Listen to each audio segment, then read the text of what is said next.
to the best of my recollection, the genesis of the MJ-12 documents with regard to the fund began in about 1987. At that time, we had a MUFON symposium we were sponsoring at American University, Washington, D.C.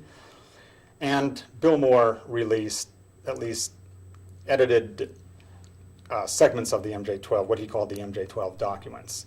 And they described the apparent recovery of an alien craft and creatures, and it was beyond a doubt, if these documents are genuine, this Earth is being visited by extraterrestrial intelligences.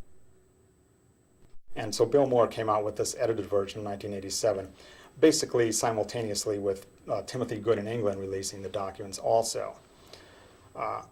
And their matters stayed for a time. A whole ruckus was roused. People went off with all kinds of theories about whether the documents were genuine or not.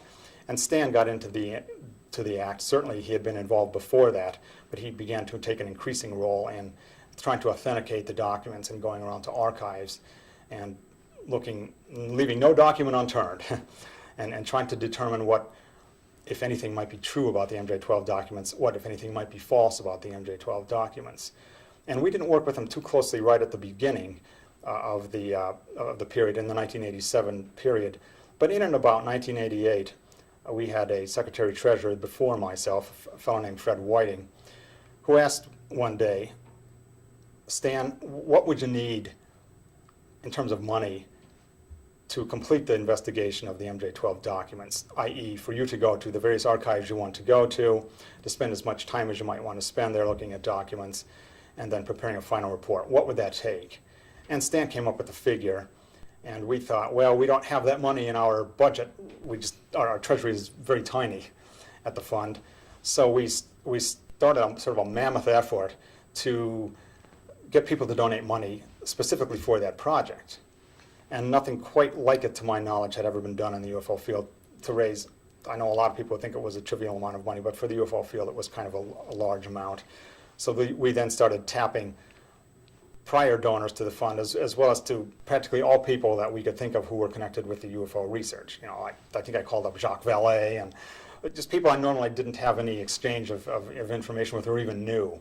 And by the by, we were able to acquire that money and say, Stan, go at it. And I think he then submitted a proposal for what it would cost and what amount of time was involved, and how he would report back with interim reports in the meantime. And we gave him the money according to the pre-agreed upon time schedule for the payments, and he went at it. And I think at the end of 1988, mid-1988, he completed his final report. I think he had an initial 6 months to go to the various archives and comb through the information, and then a further time period, of course, to collate it all and make the document. And as well as we could ascertain at that time, that was all you could really do to try to determine the authenticity of the documents. Stan went, whenever we said no holds barred, Stan, just put down whatever. If you have to go to the Truman Library, put that down. You have to go to the Washington, D.C. manuscripts room, put that down. And he did.